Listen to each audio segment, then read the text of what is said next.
What's up, creatives? I'm back again with another video. I am truly surprised by how the video I put out yesterday did, the beat build thing. I did not expect it to do that good, and by good, it's doing good as far as I'm concerned on my YouTube channel. I've never really had anything take off or blow up on YouTube. It's been cool what people have been saying. I dig that, and I didn't know that people would dig it that much. So yesterday, I actually made another track. I put it out on my Instagram. It didn't do that great, but I really enjoyed it. Some of my really close friends dig it, and my wife said it had kind of a rockabilly vibe, and I was like, Pinkabilly, and she was like, yes. I dig it. It's edgy, trashy, my style all the way, you know what I'm saying? So I'm gonna walk you through how I built it, see what you think. Also, if you stick around until the end, I will give you a tip. I will give you a tool that I use to create music, like my perspective and where my mindset is when I'm making music like this. So stay tuned. Can't forget the lights, obviously, and VU meters. Okay, so we're about to get going here. So like I said in my last video, I typically start with drums. On this one, I was feeling something a little different, so I played in 5/4. I come up with this little ride pattern, which is really nothing. It's just me keeping time with myself, I guess. So yeah, I'll show you how I played the drum. Okay, so as you can see, we're going to start off here on the drums. I'm going to show you what I played. Got to rewind that back. I'm always forgetting some kind of shit. I mean, Jesus. All right, let's go. Okay, and next, I dropped in bass. I got my Fender P bass here. I'm going to show you this little super simple riff I played. It was hard to hang on to the 5 groove. I don't know why, but you know.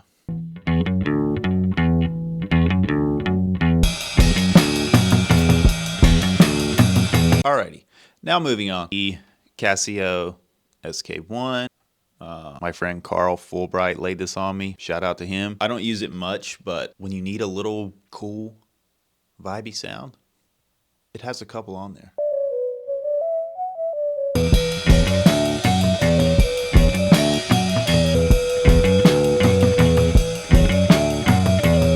Bam. And then after that, you might ask, well, what did you do next? Well, I'll fucking tell you what I did next. I played my Fender Stratocaster, okay? I played the most sorry, easy thing I could have thought of, but I didn't even think of it. My hand just kind of landed there, you know? Let me show you.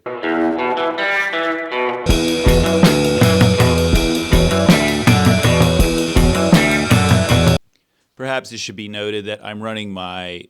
Well, I recorded the guitar to the channel bare, no reverb, no nothing, just straight. And then I pushed up the drive on the 388 and I sent it through the Caverns reverb delay pedal. So that's the kind of effect you're hearing there. One thing I like to do, which I forgot in my last video, I pretty much do this to everything I record on the 388, is after the whole mix is done and I like it, I will turn on the pitch control and crank it. Okay, so I thought for this video I might do something a little different, kind of perform the beat for you or the track for you all together and let you listen along. I've already recorded it and mixed it, and it's in Pro Tools, and I hit it with the API 2500.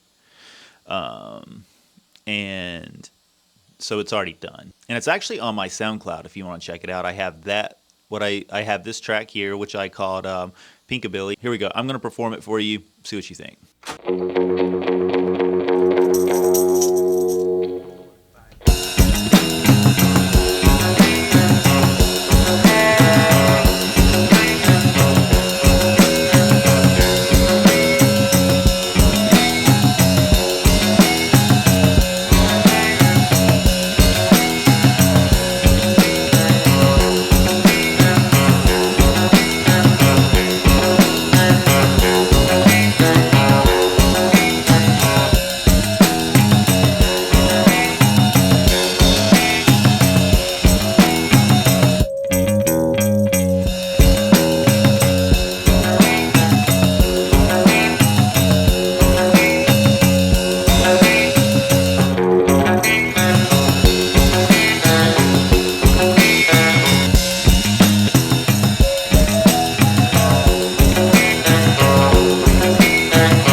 hiss, tape hiss. There you have it. That's the process pretty much. Hope you dig it. Hope you dig it. Okay, so the tip I was going to give you, or the perspective. So whenever I sit down to make a track, I pretty much use this method with everything, but sometimes I do have a general idea. But with this, it was usually when I use a 388 and I play all the instruments. Since I'm not a master of any instrument, I can't really do what I want, so I'm kind of limited to my homemade DIY shit, you know? But I dig it. I've developed my own sound, I feel, which is Pinkadelic, you know, Pinkabilly, you know? I mean, I don't really hear anyone else doing anything remotely similar to my sound. So what I do is whenever I sit down to make something, I pretty much don't think about it. The first thing I come across, whether it's a beat or a riff like on the guitar or bass, I pretty much just roll with that. And my practice and idea is to just create. You know what I'm saying? Because if you get caught up, to me, if I get caught up in trying to perfect something or make the sickest thing I've ever heard, I just get in trouble, can't find anything, and then ultimately end up not creating anything. To avoid that, I just sit down and work, you know what I'm saying? And just try to get out of my own head and wait till everything's finished at the end. Yeah, the drums might not be that dope. The guitar might be a little shoddy.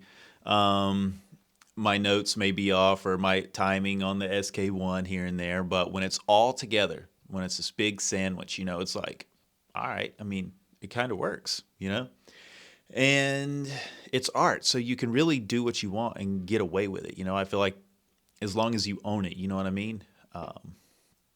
Yeah, so that's it. So just sit down and make something without overthinking it. Don't worry about whether the riff's good or not, or your timing is dead on or not, or if people are going to like it or not. Just make something, you know what I mean? And get in the habit of doing that. And then as you do that, you'll notice you're developing a little bit, and I feel like that's a good way to capture your own or develop your own sound. You know what I'm saying? So I make a lot of mistakes. My music is not perfect by no stretch, but I enjoy doing it, and I don't think I could live without creating. Okay, so that's all I got for you today. I hope you dig it. Hope you enjoyed the vibe, hanging out, and listening to some Pinkabilly music. Stay loose, stay creative. I'll be seeing you.